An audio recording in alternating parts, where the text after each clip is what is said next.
Hello students, my self Vijay Sevak from रिटेन senior secondary school धनोड़ा।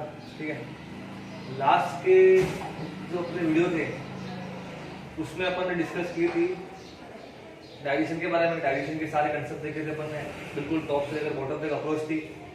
और आपने कुछ बच्चों ने बिल्कुल सारे वीडियो देखे हैं और कुछ बच्चों के मैंने एक लास्ट वीडियो में कहा था कि आप जितने वीडियो में नीचे कमेंट करना, लेकिन किसी ने बच्चे ने कमेंट किया नहीं है। इसका मतलब ये है कि आप लोग वीडियो देख नहीं रहे। हम लोग इतनी मेहनत कर रहे हैं आपके लिए, वीडियो अपलोड कर रहे हैं, वीडियो बना रहे हैं, और आप नहीं देखोगे तो नुकसान किसका है? हमारी मेहनत तो बेस्ट हो ही रही है और आपको जो बेनिफिट मिलना चाहिए उससे आप चूक रहे हो। और ये चीजें बाद में रिपीट नहीं होंगी। आप यूँ सोच रहे हो कि जब स्कूल रीओपन होगी, स्कूल रीओपन होने या वापस न्यू सेशन स्टार्ट होने का अभी किसी को कोई आइडिया नहीं है। ठीक है, तो आप इस भ्रम में ना रहें कि हमारे पास बहुत टाइम है। आपका जो सेशन है बिल्कुल क्रूशियल सेशन रहेगा आपका 2020 वाला, क्योंकि आपकी स्कूलें लेट खुलेंगी तो एग्जाम सीधा सा बात है, प्रेशर आपके ऊपर आने वाला है। तो हमारी जो अप्रोच है कि आपको कम से कम यहाँ से ऑनलाइन के माध्यम से, यूट्यूब के माध्यम से आपको जितनी सारी सुविधा दे पाए उतनी दे रहे हैं, लेकिन फिर भी आप लोग वीडियो नहीं देख रहे हैं तो उसमें नुकसान आप करेंगे। ठीक, आज की जो नेक्स्ट जो मैं वीडियो बनाऊंगा, नेक्स्ट जो 5-6 वीडियो की जो सीरीज रहेगी अपनी, वो रहेगी ब्लड एंड इम्यूनिटी। अब सर आप सोच रहे हो कि सर हमारे सेकंड चैप्टर में तो ब्लड ही है, आपने इम्यूनिटी क्यों लिखा? तो मैंने आपको पहले लास्ट वीडियो में बता चुका था कि दोनों एक साथ चलेंगे। इसके अंदर अगर आपने ब्लड पढ़ा, आपने आरबीसी पढ़ी, डब्ल्यूबीसी पढ़ी, तो ही आपको इम्यूनिटी समझ में आएगी। इसके अलावा आपको इम्यूनिटी समझ में नहीं आएगी। और जो फोर्थ चैप्टर है ये अपना पार्ट है सेकंड चैप्टर का, और ये ब्लड फोर्थ चैप्टर के अंदर भी है। मतलब ये जो ब्लड वाला पोर्शन है ये फोर्थ चैप्टर के अंदर भी कॉमन है, सेकंड चैप्टर के अंदर तो है ही, और इम्यूनिटी अलग से ही कुछ कंसेप्ट है। तो इम्यूनिटी का जो पूरा कंसेप्ट है वो मैं आपको एक वीडियो के अंदर खत्म कर दूंगा। इसके लिए आपको पहले ब्लड समझना पड़ेगा। तो आपके ये जो 5 या 6 वीडियो चलेंगे उसके अंदर आपको कौन सा पढ़ना है, सेकंड चैप्टर और फोर्थ चैप्टर आपके कवर हो जाएंगे। फोर्थ चैप्टर जो आपका है इम्यूनिटी एंड ब्लड,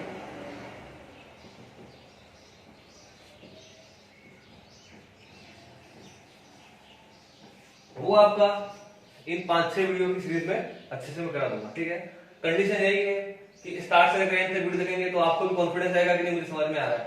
बीच बीच में वीडियो देखोगे, फर्स्ट वीडियो देखोगे, लास्ट वाला वीडियो देखोगे तो आपको कोई कंसेप्ट समझ में आने वाला है ही नहीं। चाहे आप कितना वीडियो 10 बार देख लो उस वीडियो को, बिल्कुल आपको स्टेप बाय स्टेप चलना है। जैसे मैं यहाँ से पढ़ा रहा हूँ वैसे पढ़े मेरे साथ, तो आपके 2 चैप्टर यहाँ पे हो जाएंगे। कौन कौन से? सेकंड चैप्टर का ब्लड और फोर्थ चैप्टर पूरा इम्यूनिटी वाला। तो आप वीडियो देखें बिल्कुल और एंड तक देखें ताकि आपको वीडियो समझ में आए। ठीक है, तो अभी अपना जो नेक्स्ट टॉपिक जो बात रहेगी वो सबसे पहले बात करें किसके बारे में बात करेंगे? ब्लड के बारे में बात करेंगे। ब्लड है क्या, किस तरह से काम करता है, सारी बातें। ठीक है, तो सबसे पहले डिस्कस करते हैं अपन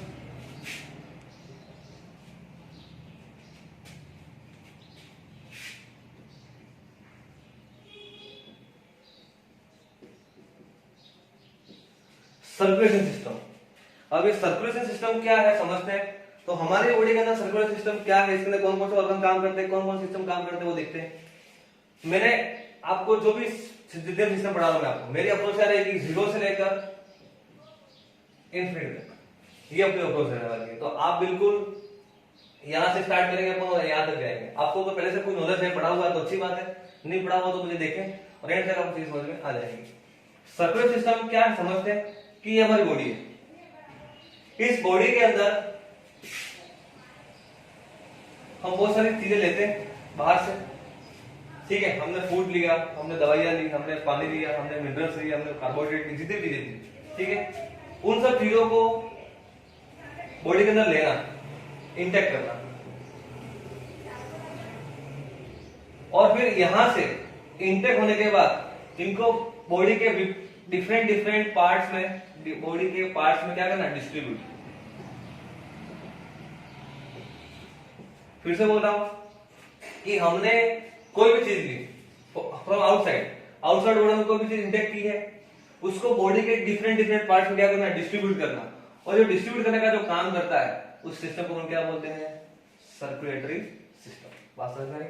तो बॉडी के अंदर डिफरेंट टाइप्स के जो भी सब्सटेंस है उनको बॉडी के अंदर इंटेक करना और बाद में इनको क्या करना, डिस्ट्रीब्यूट करना, कहां पर, बॉडी के डिफरेंट डिफरेंट पार्ट्स के अंदर। तो ऐसा सिस्टम क्या कहलाता है, सर्कुलेटरी सिस्टम। अब सर्कुलेटरी सिस्टम के अंदर कौन कौन से सिस्टम काम करते हैं, तो सबसे बड़ा सर्कुलेटरी सिस्टम हमारे पास कौन सा है, कौन सा हमारे पास, ब्लड। ठीक है। अब उसके अलावा आपके सिलेबस में एक और है, दूसरा कौन सा है,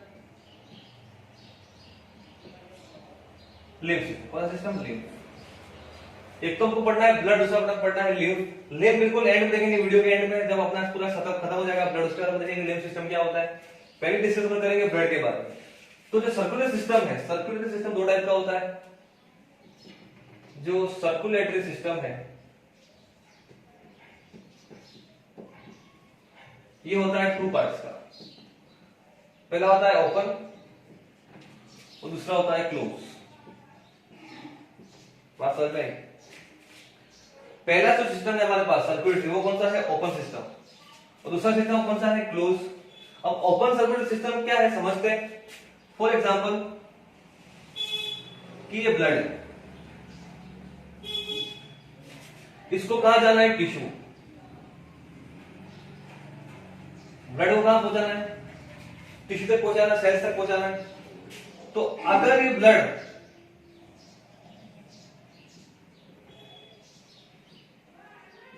आर्टरी और वेंस के थ्रू नहीं जाकर सीधा जा रहा है, ब्लड को कहां पहुंचाना, टिश्यू तक। अगर ये ब्लड आर्टरी और वेंस के थ्रू नहीं जाकर सीधा कहां पर जा रहा है, सीधा टिश्यू तक जा रहा है, तो ये कौन सा हो जाएगा, ओपन। बात समझ में आई? और यही करके वापस देखते हैं कि यहां पर कौन सा है, ब्लड, इसको जाना कहां पर है, टिश्यू तक। और ये आर्टरी और वेंस के थ्रू जा रहा है, डायरेक्टली जा रहा है। किसके थ्रू जा रहा है, आर्टरी और वेंस के थ्रू जा रहा है, तो उसको हम क्या बोलेंगे, क्लोज सर्कुलेटरी सिस्टम। बात समझ में? मेरा नोट्स जो दिए इसमें आपको मेंशन किया हुआ सारा। तो अगर सर्कुलेटरी सिस्टम दो टाइप का है, पहला कौन सा, ओपन, दूसरा कौन सा है, क्लोज। अगर ब्लड आर्टरी और वेंस के अंदर, मतलब बिल्कुल इनके हेल्प के बिना सीधा कहां जा रहा है, टिश्यू तक जा रहा है, तो वो कौन सा हो जाएगा, ओपन सर्कुलेटरी सिस्टम। ठीक है। और अगर ब्लड आर्टरी और वेंस के कंसेप्ट के थ्रू जा रहा है, तो कौन सा हो जाएगा, क्लोज सर्कुलेटरी सिस्टम। अब हमारे अंदर कौन सा है, तो हम कौन से हैं, मैमल्स।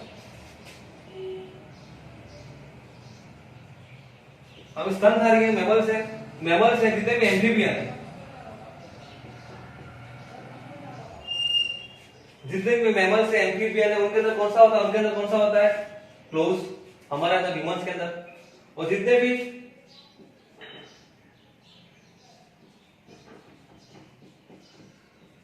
ऑर्थोपोड्स है, मोलस्का है, और खासकर कॉकरोच,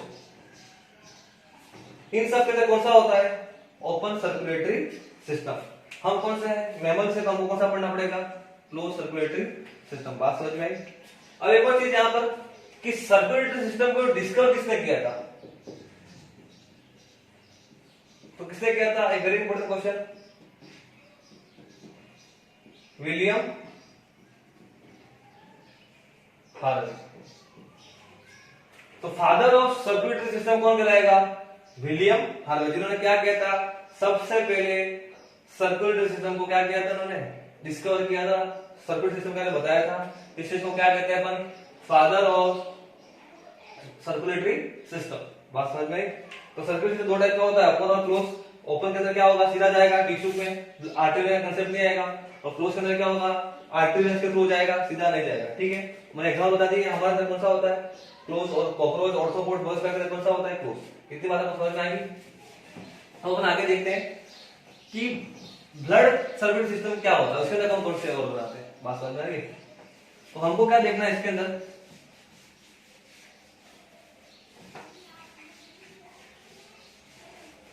ब्लड सर्कुलेटरी सिस्टम के अंदर क्या क्या आता है, उसके अंदर क्या क्या हमको देखना है।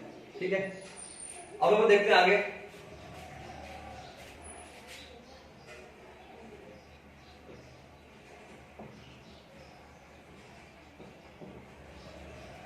Blood circulation. तो ब्लड सर्कुलेशन में क्या क्या आता है? तो सबसे पहले इसके अंदर आता है ब्लड, फिर इसके अंदर आता है ब्लड वेसल्स, तीसरा इसके अंदर आता है ब्लड ग्रुप, और लास्ट में इसके अंदर आता है हार्ट। ये चार, अगर ये चार चीजें हमें पढ़ी ना और ब्लड सर्कुलेशन हो जाएगा। सबसे स्टार्ट कहां से होगा? ब्लड। सबसे पहले समझने का ब्लड होता क्या है, फिर ब्लड वेसल्स, ब्लड वेसल्स क्या होती है, ब्लड ग्रुप, और लास्ट में हमको समझना है हार्ट। हार्ट अलग से कंसेप्ट है, तो उसको नेक्स्ट जो वीडियो जो रहेगा उसके अंदर मैं हार्ट के बारे में बात करूंगा आराम से। अभी हम बात किसके बारे में कर रहे हैं? ब्लड के बारे में। तो ब्लड क्या होता है? तो सबसे पहले बात करते हैं व्हाट इज ब्लड। ब्लड है क्या? तो ब्लड सबसे पहले आपके दिमाग में होगा कि ये तो फ्लूइड है, एक लिक्विड है। तो ब्लड क्या है? एक लिक्विड है। लेकिन लिक्विड कैसा है? ये टिश्यू लेवल का लिक्विड है। और कौन सा टिश्यू है? Connective tissue. कौन सा टिश्यू है? 9th क्लास के अंदर हमने पढ़ा था सेल और टिश्यू के बारे में। तो टिश्यू की तीन टाइप के होते हैं ना, तो उसके अंदर तीसरा टाइप कौन सा था? Connective tissue. तो कनेक्टिव टिश्यू टाइप का ये क्या है? फ्लूइड है या लिक्विड है। ठीक है, तो सबसे पहला पॉइंट आपको ध्यान रखना है कि ब्लड क्या है? तो ब्लड एक लिक्विड कनेक्टिव टिश्यू है। ठीक है, दूसरी बात क्या कि इसका कलर कैसा होता है? रेड। इसका कलर कैसा होता है? रेड। अब रेड क्यों होता है? तो जब मैं आपको आरबीसी पढ़ाऊंगा तब वो समझ जाएगा इसका कलर रेड क्यों होता है। तीसरी बात, इसका जो पीएच होती है वो कितनी होती है? 7.4 अप्रोक्स, मतलब अपन मान सकते हैं 7.2 टू 7.4 होती है। इसलिए नेचर में इसका नेचर कैसा होता है? नेचर होता है इसका एल्कलाइन। कैसा होता है? इसका नेचर कैसा होता है? एल्कलाइन, जैसे बोल सकते हैं बेसिक। इसका टेस्ट कैसा होता है? टेस्ट नमकीन, या इसको बोल सकते हैं सॉल्टी। कैसा बोल सकते हैं? सॉल्टी। बात समझ में? ब्लड की स्टडी को क्या कहते हैं? Study of blood. Blood study क्या कहलाती है? ब्लड की स्टडी कहलाती है हमारे पास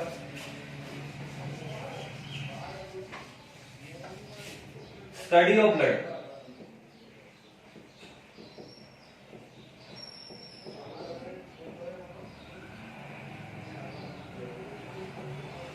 स्टडी ऑफ ब्लड क्या कहलाती है? हेमेटोलॉजी। ठीक है, तो आपको ये बेसिक बेसिक बातें ध्यान रखनी है कि ब्लड क्या होता है। ब्लड एक लिक्विड कनेक्टिव टिश्यू है।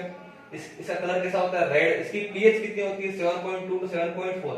अब एक क्वेश्चन मैं आपको दे रहा हूं कि व्हाट इज पीएच। आपको दीक्षित सर ने पढ़ाया है, तो मुझे बताना पीएच क्या होती है और इसको इसके बारे में सबसे पहले बताया किसने था? कमेंट बॉक्स में मुझे इसका आंसर चाहिए। ठीक है, नेचर इसका कैसा होता है? एल्कलाइन या बेसिक, और टेस्ट इसका कैसा होता है? सॉल्टी। ठीक है, और ब्लड की स्टडी को जो करते हैं उसको क्या बोलते हैं? हेमेटोलॉजी। ठीक है, तो ये सारी बातें आपको नोट डाउन करनी है। नोट डाउन कर लो इसको अच्छे से एक बार। ठीक है, अब आगे हम बात करते हैं कि ब्लड बनता कहां पर है। तो अपने को जो नेक्स्ट चीज ध्यान रखनी है वो ध्यान रखनी है कि फॉर्मेशन ऑफ ब्लड, कि ब्लड फॉर्मेशन कहां पर होता है। उसके बाद अपने को ध्यान रखना है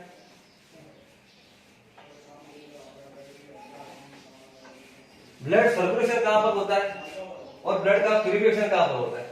तो सबसे पहले बात ध्यान रखना है कि ब्लड का फॉर्मेशन।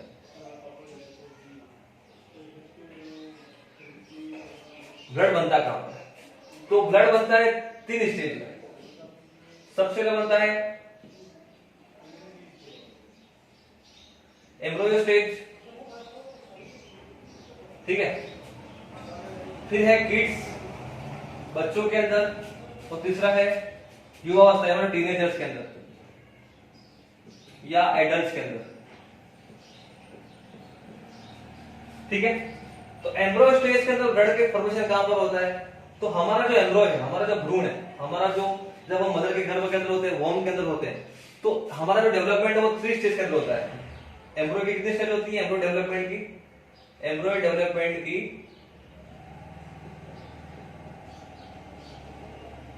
कितनी स्टेज होती है? 3 स्टेज। पहली कौन सी है? एंडोडर्म, दूसरी है एक्टोडर्म, और तीसरी है मेसोडर्म। ठीक है, तो एम्ब्रियो स्टेज डेवलपमेंट के कौन सी स्टेज के अंदर ब्लड का फॉर्मेशन होता है? तो कौन सी के अंदर? मेसोडर्म। किसके अंदर? मेसोडर्म। तो एम्ब्रियो डेवलपमेंट के कौन से स्टेज के अंदर हमारे ब्लड का क्या होता है?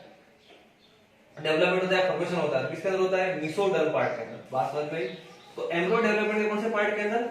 मेसोडर्मिक पार्ट के अंदर क्या होता है? मेसोडर्म स्टेज के अंदर एम्ब्रियो के अंदर डेवलपमेंट होता है। और कौन से सेल्स? तो कौन से सेल? योग सेल्स। किड्स के अंदर कहां पर होता है? स्प्लीन। और एडल्ट के अंदर कहां पर होता है? या बस कौन सा बोल सकते हैं? योग सेल्स या लीवर सेल्स के अंदर। ठीक है। और टीनेजर्स के अंदर कहां पर होता है? टीनेजर्स के अंदर होता है या एडल्ट्स के अंदर बोन मेरो। ठीक है, बात समझ में आई? उसके अंदर ये किसके अंदर कौन सी bone marrow? Red bone marrow. ठीक है, तो आपको उतनी बात ध्यान रखनी है। सबसे पहली बात कौन सी? ब्लड का फॉर्मेशन कहां पर होता है? एम्ब्रियो स्टेज के अंदर, भ्रूण के अंदर। सबसे पहले कहां पर होता है? मेसोडर्म पार्ट के अंदर। कौन से सेल? योग सेल्स या कौन से सेल? Liver cells. किड्स के अंदर कहां पर होता है? स्प्लीन के अंदर। और टीनेजर्स के अंदर किसके अंदर होता है? बोन मेरो या रेड बोन मेरो। अब स्प्लीन जो है, स्प्लीन ये दो पार्ट के अंदर होती है। पहला सबसे पहला पार्ट कौन सा होता है? स्प्लीन का पहला पार्ट कौन सा है? White bone marrow. दूसरा कौन सा है? रेड बोन मेरो। स्प्लीन क्या करती है? ब्लड बनाती है, आरबीसी को फिल्टर भी करती है, आरबीसी ग्रेवयार्ड भी है। तो स्प्लीन के कौन से पार्ट के अंदर? रेड बोन मेरो पार्ट के अंदर ब्लड बनता है। बात समझ में आई? तो व्हाइट ब्लड बोन मेरो और रेड बोन मेरो किसके पार्ट है? स्प्लीन के पार्ट है। किड्स के अंदर स्प्लीन में बनता है और एडल्ट्स के अंदर हमारे अंदर किसके अंदर बनता है? Bone marrow. कौन सी bone marrow? Red bone marrow. इसको नोट डाउन कर लो एक बार आराम से, अच्छे से। ठीक है,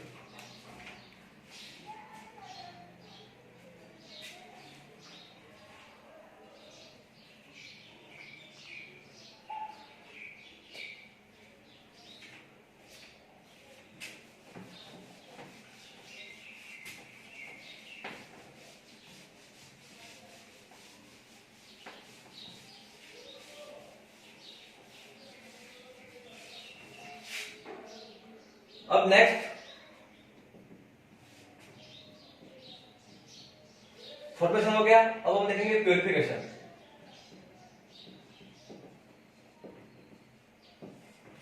कि ब्लड प्यूरिफाई कहां पर होता है? तो ब्लड भी प्यूरिफाई होता है 3 स्टेज में। पहली स्टेज तो कौन सी है?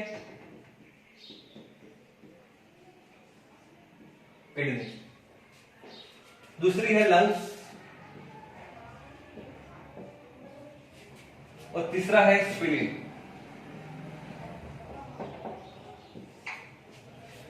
ठीक है, किडनी के अंदर किसका फिल्टर होता है? किडनी फिल्टर का काम करती है। कौन सा फिल्टर करती है? सबसे पहले फिल्टर करती है कौन सा? H2।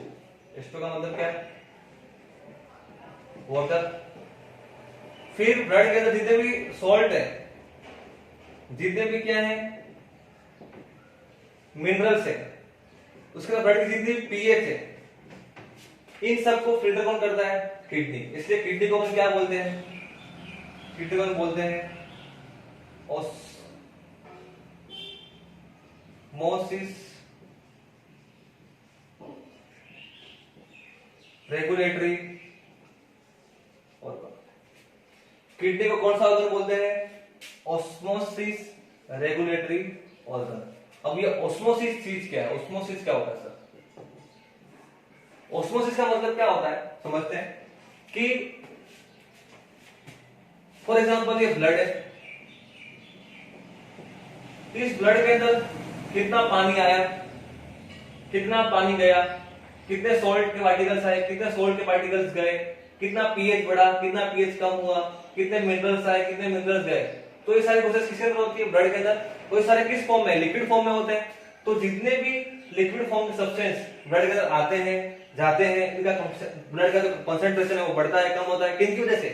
इन सब की वजह से, H2 की वजह से, सॉल्ट की वजह से, मिनरल्स की वजह से, पीएच की वजह से। जिसके कारण ब्लड का जो कंसंट्रेशन है, ब्लड का क्या कंसंट्रेशन, वो कंसंट्रेशन बढ़ता है कम होता है, और उसको लेवल पे लाना पड़ता है। तो उसको लेवल पे लाने के लिए, उसको मेंटेन करने के लिए हमारे पास कौन सा ऑर्गन है, किडनी। तो किडनी को क्या बोलते हैं, ऑस्मोसिस रेगुलेटरी ऑर्गन। बात समझ में। फिर नेक्स्ट पॉइंट हमारे पास कौन सा है, नेक्स्ट पॉइंट हमारे पास कौन सा है, ब्लड के अंदर क्या आता है, हमारे पास आता है O2 और CO2। ठीक। लंग्स क्या करेंगे, हमको क्या चाहिए, ऑक्सीजन चाहिए, CO2 चाहिए, हमको ऑक्सीजन चाहिए। तो लंग्स क्या करेंगे, ऑक्सीजन को लेंगे with the help of blood. ये कैसे लेंगे, तो मैं जब आपको रेस्पिरेटरी सिस्टम पढ़ाऊंगा लंग्स का, एल्वेली का कंसेप्ट पढ़ाऊंगा, तब आपको समझ में आएगा कि होता कैसे। आप इतना ध्यान रखो कि लंग्स क्या करते हैं, O2 का एक्सेप्टेंस करेंगे, O2 को लेंगे, उस CO2 को क्या करेंगे, बाहर निकालेंगे। तो ब्लड किसके अंदर हो रही है, ब्लड के अंदर हो रही है, क्योंकि ब्लड के अंदर क्या होता है, हेमोग्लोबिन होता है। ब्लड के अंदर क्या होता है, हेमोग्लोबिन। और हीमोग्लोबिन क्या करता है, ऑक्सीजन और CO2 को क्या करता है, कैप्चर करता है। ऑक्सीजन को कैप्चर कर लेता है, CO2 को कैप्चर कर लेता है। तो हीमोग्लोबिन क्या करता है, ऑक्सीजन और CO2 को क्या करता है, कैप्चर करता है, जिसकी हेल्प से क्या करता है, लंग्स अपना जो अपना प्रोसेस वो करते हैं। तो ऑक्सीजन और CO2 को एक्सचेंज करने का काम कौन करता है, लंग्स। और किसके अंदर होता है, ब्लड के अंदर होता है, ब्लड फिल्टर होता है। और स्प्लीन, तो स्प्लीन क्या करता है, तो कौन से आरबीसी, डेड आरबीसी, मतलब कौन सी, मृत आरबीसी, मरी हुई आरबीसी को कौन फिल्टर करता है, कौन करता है, स्प्लीन। इसलिए स्प्लीन को क्या बोलते हैं, स्प्लीन को बोलते हैं अपन graveyard of RBC, RBC का कब्रिस्तान। आरबीसी कितने दिन में मरती है, नहीं बनती है, 120 डेज। तो 120 डेज के बाद आरबीसी खत्म हो गई, फॉर एग्जांपल 120 डेज के बाद आरबीसी खत्म हो गई, तो ब्लड के अंदर आरबीसी खत्म हो गई, तो ब्लड को साफ तो करना पड़ेगा, जो मरा उसको हटाना पड़ेगा, फिर नया सब्सटेंस लाएंगे।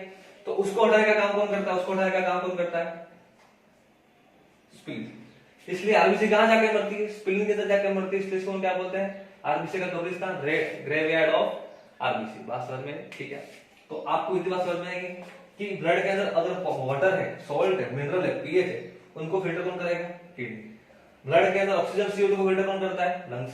और ब्लड के अंदर जो आरबीसी मर गई उसको फिल्टर कौन करेगा, स्प्लीन। ठीक है, इतनी बात समझ में, नोट डाउन कर लो।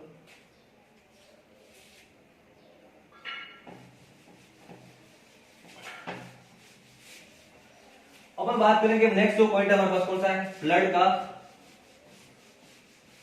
कंपोजिशन।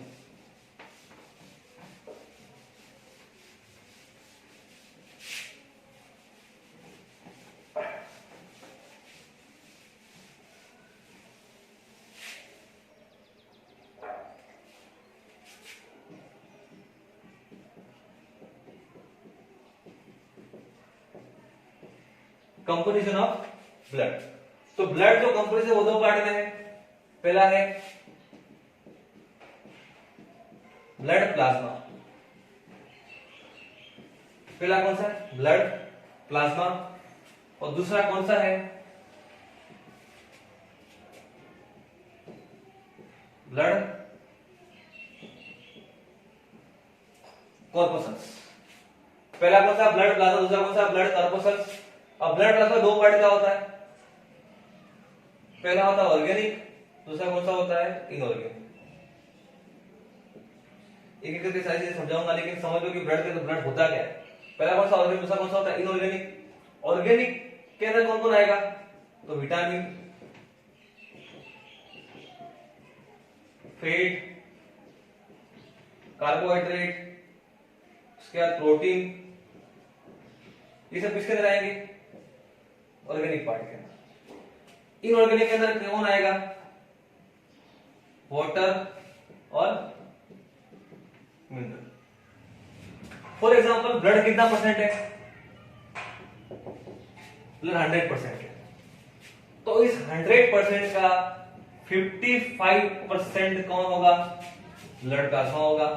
और इस 100% का 45% कौन होगा, ब्लड कॉर्पोसल्स होंगे। बात समझ में आई। और इस 55% का 98% कौन होगा, इस 55% का 98% कौन होगा? वाटर। कौन होगा? वाटर। तो ब्लड 100% है, उस 100% का 55% कौन होगा? Blood plasma. और इस 55% का 98% कौन होगा? वाटर होगा। ठीक है, 1% में क्या होंगे? मिनरल्स होंगे। ठीक है, और 1% में क्या होगा? 1% में क्या होगा? ग्लूकोज। तो ये अब किसकी बात थी? ब्लड प्लाज्मा की बात थी। बात समझ में? अब मैं बात करता हूं इसकी ब्लड कॉर्पोसल्स की। तो कितने हमारे पास कॉर्पोसल है? 3। सबसे पहले कौन सी है? R B C. दूसरी कौन सी है? W B C. और तीसरी कौन सी है? प्लेट्स। बात समझ में आई?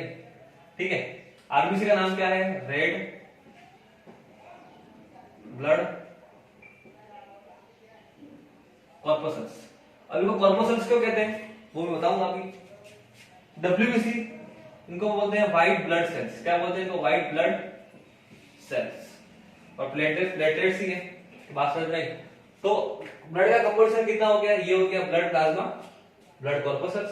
ब्लड प्लाज्मा कितना परसेंट है? ब्लड का 55% है। ब्लड कॉर्पोसल्स कितने परसेंट है? 45% है। इस 55% का दो पार्ट डिवाइड है, कौन सा? ऑर्गेनिक, दूसरा कौन सा? इनऑर्गेनिक।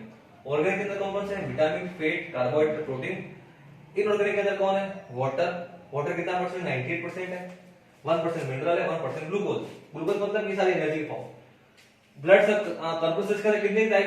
45% है। इस 45% के अंदर 3 कॉर्पोसल्स हैं, कौन कौन सी? RBC, WBC, platelets. और इस 45% का 99% कौन होता है? आरबीसी। 55% का 98% कौन है? मतलब सबसे ज्यादा कौन है? वाटर है। और इस 45% का 99% कौन है? आरबीसी। और बाकी के 1% में कौन आएगा? डब्ल्यूबीसी और प्लेटलेट्स। तो ये अपना क्या था? ब्लड का कंपोजिशन। इन सबसे क्या बना है? ब्लड बना है। ठीक है, इसको भी नोट डाउन अच्छे से करो। बात समझ में?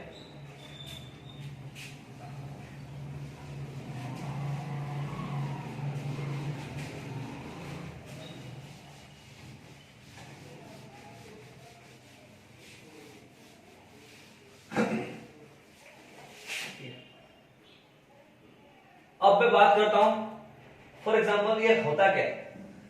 तो ये पूरा प्लाज्मा है।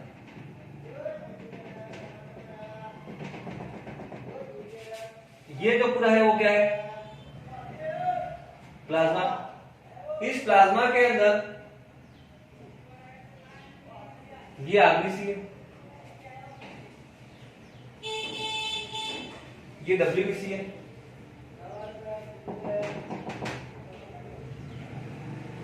और ये क्या है? प्लेटलेट्स। मतलब क्या कि पूरा जो लिक्विड पोर्शन है वो पोर्शन कौन सा है? प्लाज्मा। उसके अंदर बायोकॉन्वेक्स जो फॉर्म है, बायोकॉन्वेव फॉर्म में वो कौन सा? आरबीसी। इसी के अंदर कौन है? डब्ल्यूबीसी। इसी के अंदर क्या है? प्लेटलेट्स। मतलब क्या पूरा का पूरा प्लाज्मा है, और इसके अंदर क्या है? अंदर आरबीसी भी है, डब्ल्यूबीसी भी और प्लेटलेट्स भी है। इस फोटो को बना लो अच्छे से ताकि आपको समझ में आ जाएगा। ठीक है, अब मैं बात करता हूं ब्लड प्लाज्मा। किसकी बात करता हूं? ब्लड प्लाज्मा की।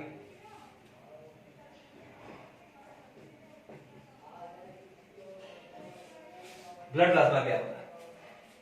ब्लड प्लाज्मा क्या है? Liquid part of blood. Blood plasma क्या है? ब्लड का जो लिक्विड पार्ट है वो कौन है? Blood plasma. ठीक है, कलर में कैसा होता है? येलो। इसका कलर कैसा होता है? Yellow colour. इसके अंदर 98% क्या होता है? वाटर। 1% क्या होता है? मिनरल्स। और 1% के अंदर क्या होता है? इसके अंदर ग्लूकोज। ठीक है, ये बात समझ में आ गई। इनके अलावा इसके अंदर क्या चीज होता है? इन तीनों के अलावा इसके अंदर होती है प्रोटीन। क्या होती है? कितना बेटा दोस्तों? इन तीनों के अलावा इसके अंदर क्या होता है? प्रोटीन। क्या होता है? प्रोटीन। और प्रोटीन कौन कौन सी प्रोटीन होती है? 3 टाइप की प्रोटीन होती है, वेरी इंपॉर्टेंट। कौन सी प्रोटीन? तो प्रोटीन है 3 टाइप की। पहली प्रोटीन है कौन सी? एल्बुमिन। वेरी इंपॉर्टेंट, कौन सी प्रोटीन है? एल्बुमिन। दूसरी प्रोटीन का नाम कौन सा है? फाइब्रिन, या इसी को हम क्या बोलते हैं? फाइब्रिनोजन। ठीक है, एक ही है, फाइब्रिन या फाइब्रिनोजन। और तीसरी प्रोटीन कौन सी है? तीसरी प्रोटीन है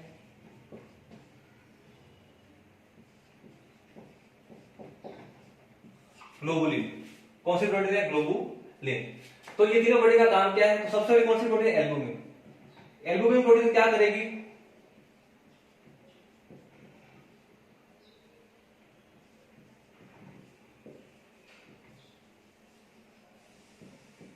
क्या करेगी? Osmosis regulation.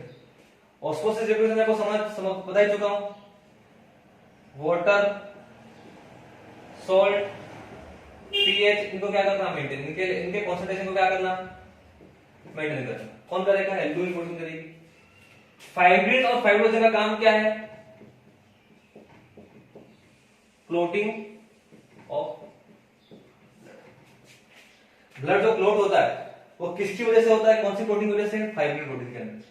अगर क्लोट नहीं होगा तो क्या होगा? अगर मान लो मैं को कोई चोट लग गई तो ब्लड क्या होगा? सीधा का सीधा फ्लो होता रहेगा, जिसकी वजह से क्या हो सकता है? डेथ भी हो सकती है। तो ब्लड के क्या करना? क्या करना? क्लोट करना। अब मैं कोई क्वेश्चन पूछ रहा हूं कि ये क्लोट ब्लड वेसल्स के अंदर होता है या टिश्यू लेवल पर होता है? समझते हैं कैसे होगा? कि मान लो ये ब्लड वेसल्स है, अब यहां से ब्लड जा रहा है। फॉर एग्जाम्पल समझो कि आपके घर के अंदर कोई पानी का पाइप है, वो पानी के पाइप के अंदर पानी फ्लो हो रहा है, ठीक है। अब उस पानी के पाइप के अंदर कचरा जम गया तो क्या होगा? वो वाटर का फ्लो आगे आ पाएगा? नहीं आ पाएगा।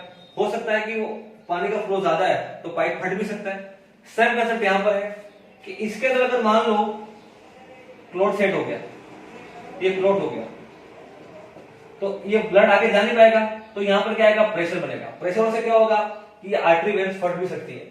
तो ये फाइब्रिन और जो क्लोटिंग है, क्लोटिंग कहां पर होती है? टिश्यू पर, जहां पर घाव लगा है वहां पर, ना कि ब्लड वेसल्स के अंदर। अगर ब्लड वेसल्स के अंदर क्लोट हो गया तो आपकी तुरंत डेथ हो सकती है। क्यों डेथ हो सकती है? डेथ इसलिए हो सकती है क्योंकि ब्लड आगे फ्लो नहीं होगा, जिससे प्रेशर बढ़ेगा। प्रेशर बढ़ने से ब्लड प्रेशर बढ़ जाएगा। ब्लड प्रेशर बढ़ने से आपको बताइए हाइपरटेंशन, ब्लड मसल्स फट सकते हैं, न्यूरो सेल्स फट सकते हैं, जिसकी वजह से आपकी डेथ हो सकती है, कोमा में जा सकती है, ठीक है। और ग्लोबुलिन का मतलब क्या है? ये हमारी क्या बनाएगी? एंटीबॉडी। तो हमारी जो 4th चैप्टर है, ये 4th चैप्टर किस कौन सी प्रोटीन के ऊपर डिपेंड है? ग्लोबुलिन। क्योंकि जितनी भी एंटीबॉडीज है वो कौन बनाएगा? ग्लोबुलिन बनाएगा। बात समझ में आई? इतना समझ में आया कि नहीं आया? तो प्लाज्मा पार्ट आपको समझ में आया? प्लाज्मा पार्ट के अंदर कितनी प्रोटीन है? 3 प्रोटीन है। एल्बुमिन, फाइब्रिन, इसको क्या बोलते हैं? फाइब्रिनोजन। और चौथा कौन सा है? तीसरी कौन सी? ग्लोबुलिन। इसका काम क्या है? इसका काम है ऑस्मोसिस रेगुलेशन करना। इसका काम क्या है? क्लोटिंग ऑफ ब्लड करना। और इसका काम क्या है? Antibody formation. क्या करना है? एंटीबॉडी को क्या करना? फॉर्मेशन करना। बात समझ में आई कि नहीं? तो ये आपका ब्लड प्लाज्मा भी यहाँ पर जितना हो सकता है उतना हमने करा दिया, ठीक है। अब नेक्स्ट पॉइंट हमारे पास कौन सा आ रहा है? आरबीसी। बात समझ में आई कि नहीं? ठीक है, तो आरबीसी को हम देखेंगे नेक्स्ट क्लास में, ठीक है।